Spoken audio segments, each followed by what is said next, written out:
내용을 읽어보겠습니다.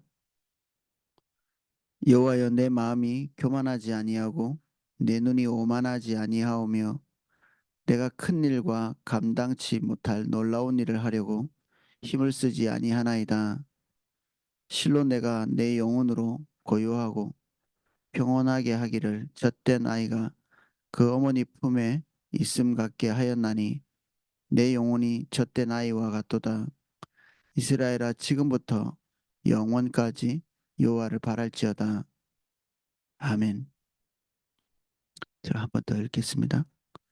여호와여, 내 마음이 교만하지 아니하고 내 눈이 오만하지 아니하오며 내가 큰 일과 감당치 못할 놀라운 일을 하려고 힘을 쓰지 아니하나이다. 실로 내가 내 영혼으로 고요하고 평온하게 하기를 젖된 아이가 그 어머니 품에 있음 같게 하였나니 내 영혼이 젖된 아이와 같도다. 이스라엘아, 지금부터 영원까지 여호와를 바랄지어다. 아멘. 1절입니다.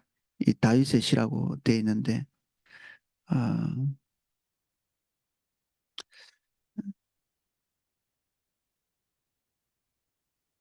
하나님께 예배하러 올라가면서 다윗이 어떤 중심으로 하나님 앞에 서 있는가, 그런 부분들을 볼 수 있는 내용입니다. 여호와여, 내 마음이 교만하지 아니하고 내 눈이 오만하지 아니하오며 내가 큰 일과 감당치 못할 놀라운 일을 하려고 힘쓰지 아니하나이다. 그의 목표나 그의 비전, 그가 하겠다고 결심한 그 일들이 하나님께서 정하시고 그리고 하나님이 기대하신 것 외에 그 선을 넘어가지 않고 있다. 뭐 그렇게 이해하면 되겠습니다. 많은 왕들이 하는 것처럼 그들이 가지고 있는 군사력을 극대화시켜서 그들이 위대한 일을 쟁취하려고 몸부림치는 그런 일 따위를 하지 않겠다는 얘기죠. 어, 얼마 전에 그 뉴스를 보니까 어떤 시의 시장이 자기가 재임 기간 내에 어, 좀 이게 업적을 남기려고 무리하게 그 일을 하다가 국가에도 중요한 이게 손해를 끼치고 사실 그 지역에 별로 이렇게 쓸모가 없는 그런 뭐 엄청난 사업들을 이렇게 벌려놓는 예, 그가 위대한 일을 한 그 업적을 남긴 그리고 자기가 재임 기간에 뭔가를 이게 어, 어떤 흔적 같은 걸 남겨놓기 위해서 몸부림치는 거죠. 이 다윗은 그러한 일을 하지 않겠다고 결정한 사람입니다. 그런 유혹이 있었을 것 같기도 한데 그런 유혹들을 이긴 것이고 사울 같은 경우에는 자기가 뭔가 이렇게 성과를 낼 때마다 거기에 자기의 기념비를 쌓았던 사람이거든요. 내가 여기서 이 정도로 위대한 일을 했어. 가는 곳곳에 하나님께서 행하신 어떤 흔적들을 말하기보다는 왕으로서 자기 자신의 입지를 공고히 하는 재료로 쓴 거죠. 성공의 이력이 있을 때마다 거기서 자기 이름을 내세우는 그런 행위들을 사울은 했고 다윗은 그런 일들이 있을 때마다 이것이 하나님으로부터 왔던 승리였다는 사실을 알리기 위해서 예배를 드렸죠. 가는 곳마다. 다윗이 겸손했다.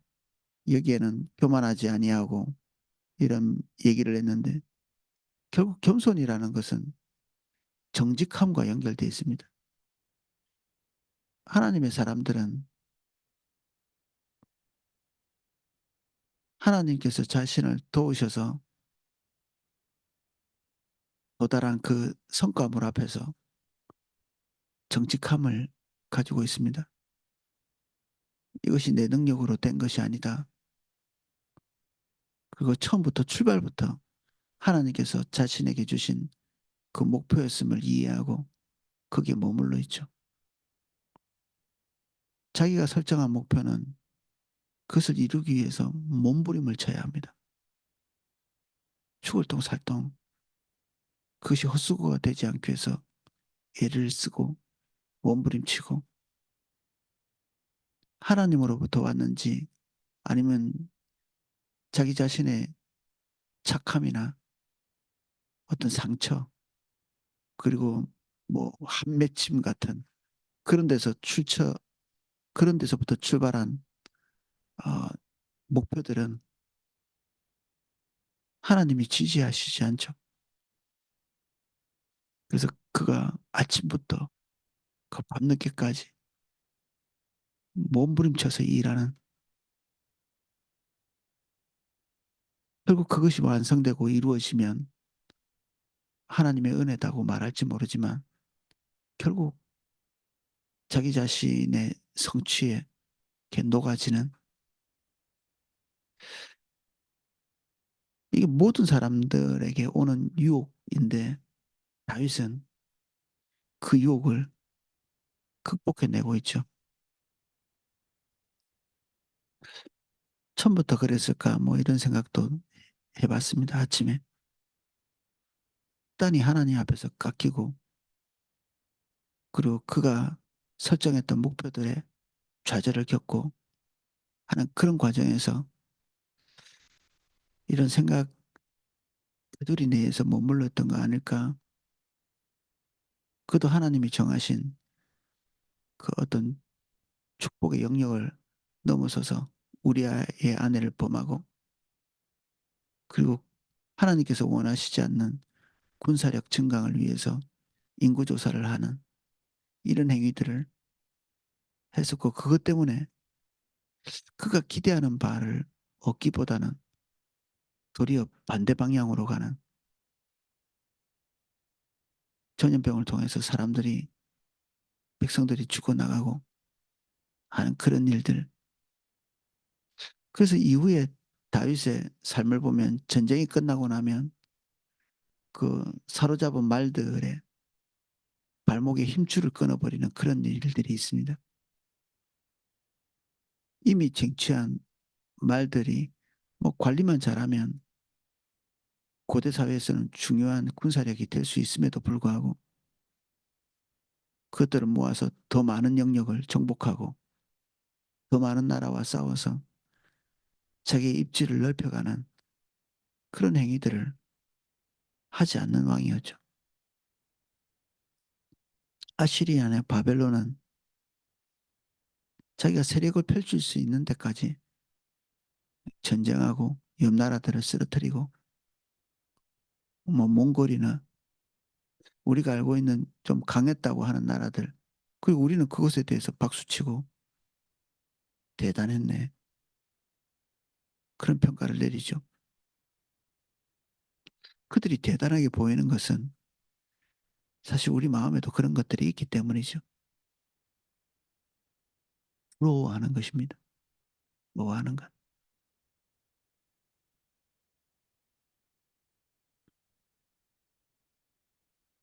하나님께서 우리에게 주신 달란트, 능력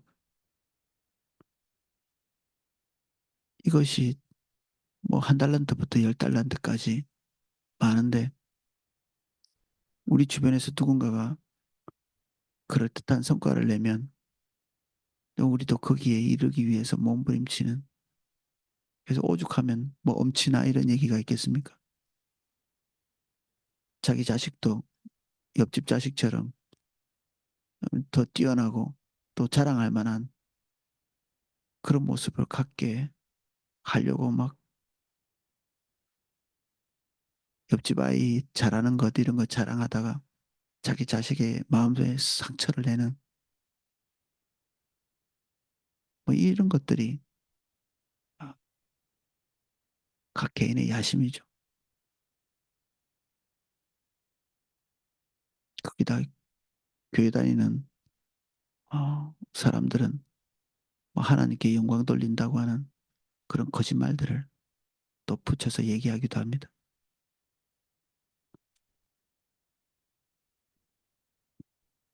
미치지 못할 놀라운 일. 이것이 믿음과 혼동되어서 하나님이 정하시지 않는 위대한 일, 그것에 대한 갈망을 놓지 못하는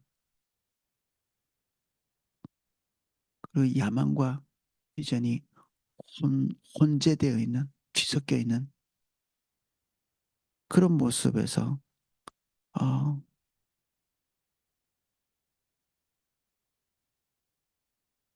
다윗은 해방되어 있습니다. 이런 일을 벗어나기가 어려운데 이 다윗의 시가 어느 시점에 쓰여졌는지 알 길이 없지만 인생의 어느 시점에는 이런 고지에 도달해 있습니다. 실로 내가 내 영혼으로 고요하고 평온하게 하기를 젖된 아이가 그 어머니 품에 있음 같게 하였나니 내 영혼이 젖된 아이와 같도다. 어린아이들이 배고프면 통증을 느낀다고 하거든요. 배에. 그래서 울고 어, 엄마를 부르고 근데 젖을 충분히 먹고 난 다음에는 더 기대하는 것도 더 바라는 것도 없이 엄마의 품에 이렇게 안겨 있죠. 목을 어긋막히고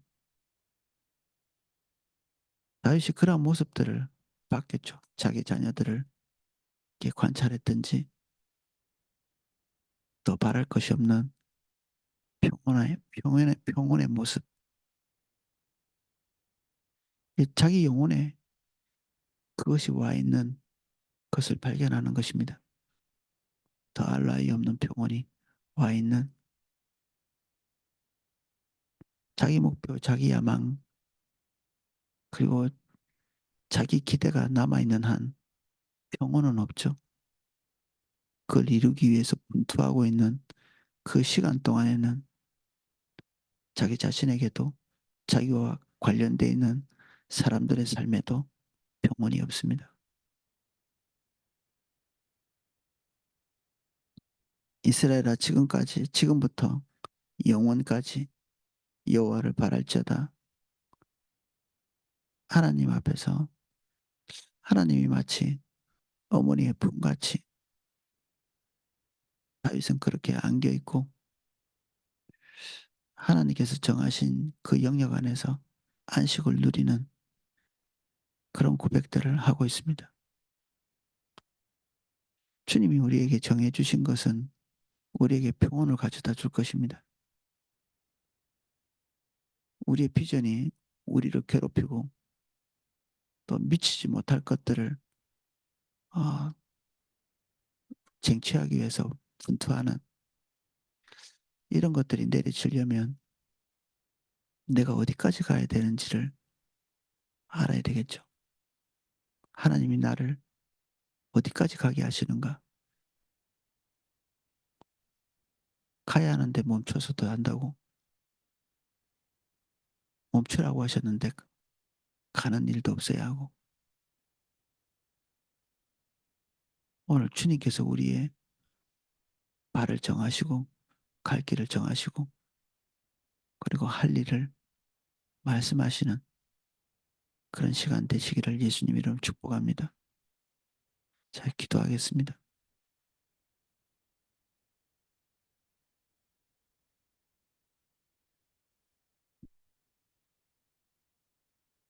다윗이 누리고 있는 이 평온을 저희들도 누릴 수 있게 해주십시오. 하나님이 정하시지 않는 부와 그리고 명예와 사람들의 평판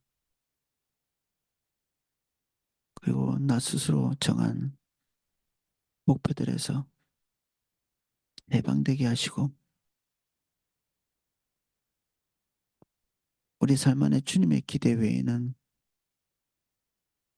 남은 것이 없게 해주십시오.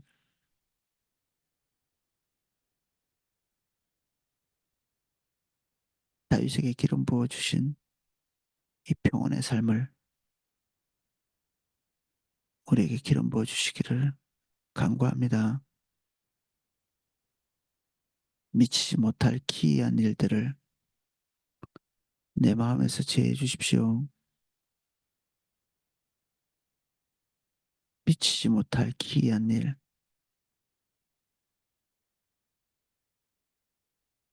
그 일에서 우리가 자유롭게 되기를 원합니다. 그로 인한 모든 혼돈들을 내가 이 시간 예수 그리스도 이름으로 파합니다.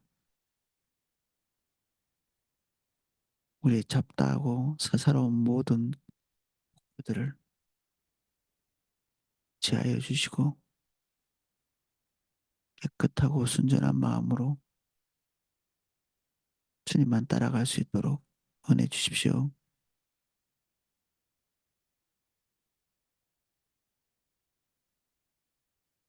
예수님 이름으로 기도하였습니다. 아멘.